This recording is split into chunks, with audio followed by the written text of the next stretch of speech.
After a weekend long of eventful experiences, it reached the day for us to take off and head back to Minnesota.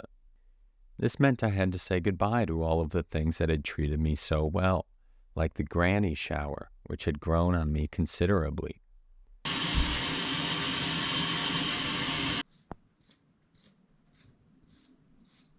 Jennifer and I prepared our stuff in silence, not due to any conflict, more due to the realization that we would be spending 9 hours in a car next to each other and needed to reserve some conversation for that. I walked through the Gilf home one last time and gave it a final look.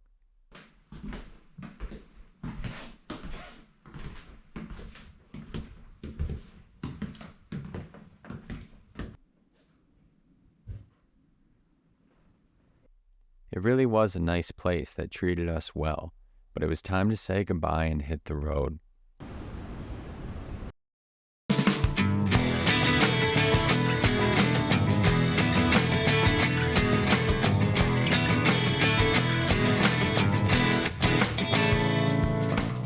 It's always a weird feeling starting a long drive, and Jennifer and I knew that if we were going to make it without sleeping, we'd need some coffee. We hadn't said a word to each other the whole morning, and that continued at the coffee shop.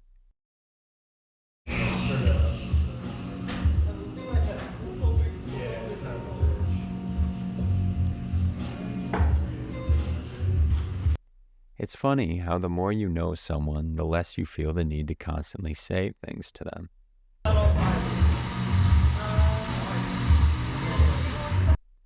After coffee, we set out on our journey back.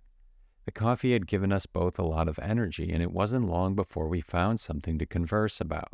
Right, I don't think you're understanding what my confusion was. Oh, I understand your confusion. For context, we had crossed the Mississippi River, which prompted me to say as much, to which Jennifer replied, "Well, yeah, we're in Missouri." And I was confused as to how us crossing the Mississippi River made it obvious that we were in Missouri when the Mississippi River runs through many different states. Jennifer didn't want to turn it into a 20-minute long conversation, and I happily obliged her by turning it into a 25-minute long conversation instead. So, you can only have a river that's the same name as the state that you're in? Is that what you're trying to say? No, you're not understanding the point of confusion. Because you said earlier, when I said, "Oh, the Mississippi River," you said, "Well, yeah, we're in Missouri." I was confused as to, because the Mississippi River runs through many states, why you saying we're in Missouri would... Are we going to have another 20-minute conversation about the Mississippi Missouri rivers like we did the showers, or I'm just trying. Or should we go back to the shower conversation? I'm just trying to get you to... Because you don't quite get that either, so I feel like... I'm giving you another opportunity to say something that makes sense. And so you could take that opportunity now, if you'd like, while the camera is on you. We were making good progress, but it's hard to fill 9 straight hours with talk, and Jennifer thought it would be good to turn on some music to fill the moments of silence. Being from a prior generation, I expected her musical taste to be rather refined, so I agreed to it.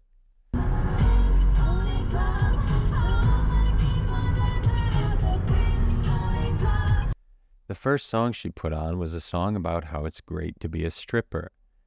I didn't major in gender studies, so I may not be the most credible person to talk about female empowerment. But at my full-time job, I worked under an executive director who was a woman and consistently worked with mayors and other city officials, many of whom are women. Those seem like more admirable positions to make a song about. But do I know? At least it did make me feel better about almost fathering the child of a Minneapolis stripper in season 1.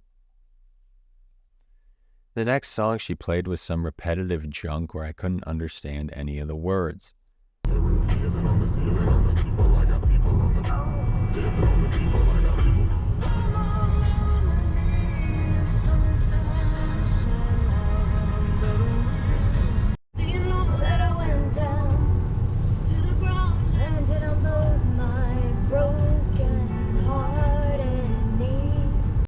She kept playing modern song after modern song, and I couldn't take it anymore and had to put earbuds in.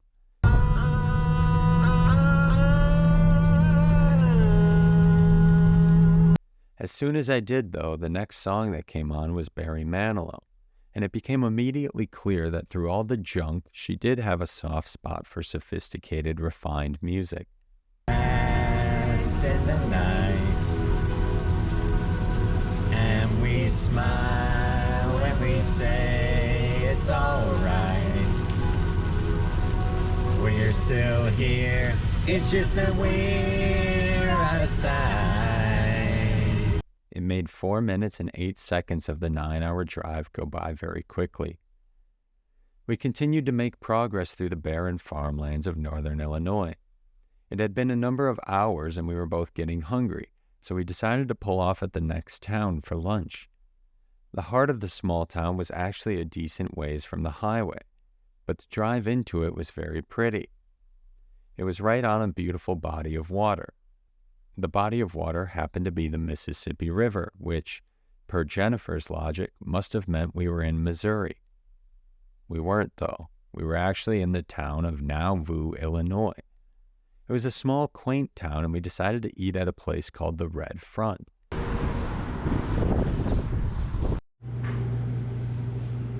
I got a burger. It was nothing gourmet, but it tasted as much given that it only cost $4.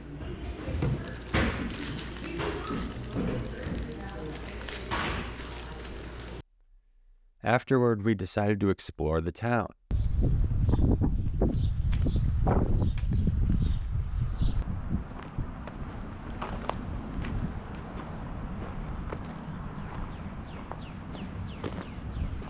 It turns out that Nauvoo was the burial place for Joseph Smith, the prophet who founded the Church of Jesus Christ of Latter-day Saints. I have always found organized religion to be very interesting, even though I am not affiliated with one. Mormonism is no different. I am not a Mormon, and my consistent drinking of coffee and alcohol and former indiscretions of hooking up with a Minneapolis stripper and a 40-year-old meth head would likely make the church's acceptance of me into the faith difficult. I like organized religion for the culture it spawns, though. I was reminded of that when we came across this giant temple.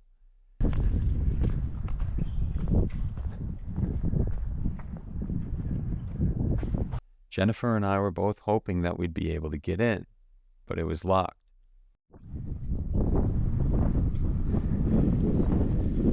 We took one last look at the temple and the monument across the way and left off towards home.